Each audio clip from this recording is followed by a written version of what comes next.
とは任せろ。 What's up, everybody? It's Young here with a Final Fantasy XV news update. The following information comes from the latest active time report from Square Enix, from which a number of new details were revealed about the highly anticipated title. Now, because the active time report was released in Japanese only with no English subtitles, I'll be using information provided by a number of other sources, including DualShockers, Siliconera, and Kotaku. There is a lot to talk about, so without further ado, let's dive right into it. One of the first things that was touched upon is that characters can't climb in this game, meaning that you shouldn't expect to stumble upon ladders or walls with vines in the world that you can approach and hit the action button to climb, like in Zelda games. However, do keep in mind that Noctis has warping abilities, which might contribute to some verticality in exploration. Speaking of the world, Tabata reiterated that the game is not open world in the sense that you can go anywhere you like in the Elder Scrolls games, but the game still features vast landscapes, and the variety of places you can go to increases as you progress through the story. It's what I like to call linear open world, which is how Final Fantasy games have always been structured if you think about it. Tabata also shared that by the time you get to the final boss, you'll be able to go back and check previously visited areas before you fight it, which is a neat feature. There was also some talk about combat, with Tabata stating that proficiency with action games isn't critical to play Final Fantasy XV. The game's action and combat was designed to be enjoyed by a wide variety of gamers through simple operation, and the game was designed to teach players how to control it little by little.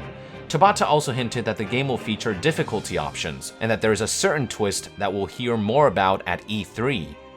Now, a big part of Final Fantasy XV's combat are skills that characters can learn as the game progresses, and the game will feature a skill tree for that.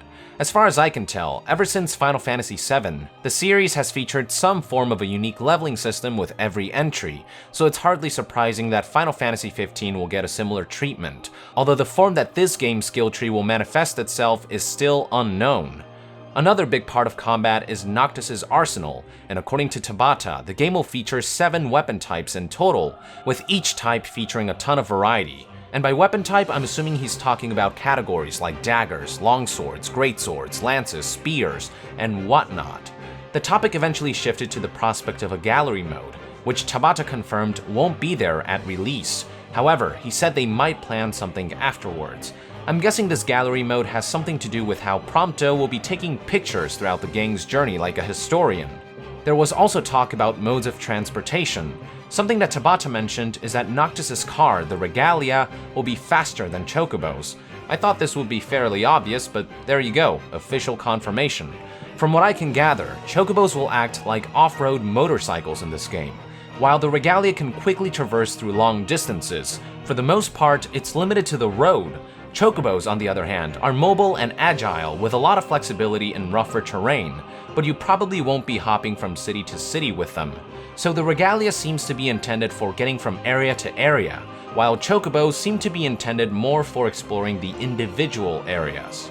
Speaking of Chocobos, it was revealed that it's possible to increase their performance by feeding them with different food, which will increase various stats like speed and stamina the next day. This is very similar to how the camping system works for Noctis and crew.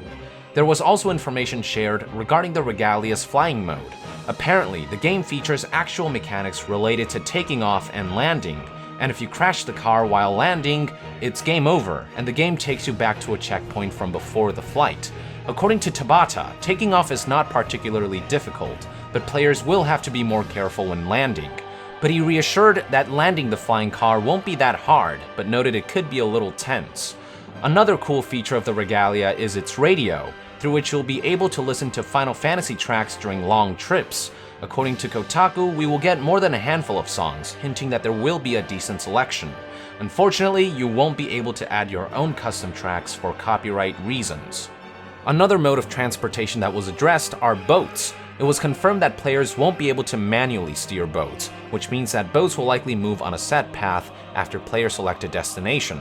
You can, however, rotate the camera during boat trips, allowing you to take in the surrounding vistas. A simpler way to get around the world of Final Fantasy XV is fast travel. Something that Tabata confirmed is that you'll be able to fast travel between campsites.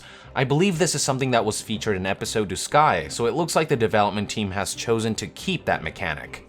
Campsites are also useful in that they will save your progress, but Tabata revealed that you can save the game in places other than camps. Not sure if this means that players will be able to freely save anywhere, or if there will be save points scattered throughout the game. Some minor details were also shed regarding the game's characters, namely the Protagonists' ages. It was revealed that Noctis is 20 years old, Ignis is 22, Gladiolus is 23, and Prompto is 20. There was also mention of this hooded character that appeared in older trailers, who Tabata mentioned will be in the game even if he hasn't been showcased in a while. One last thing that Tabata addressed during the active time report are impressions that the Platinum Demo's graphics were a downgrade from episode Du Sky's, to which Tabata simply stated that people should wait until E3 2016.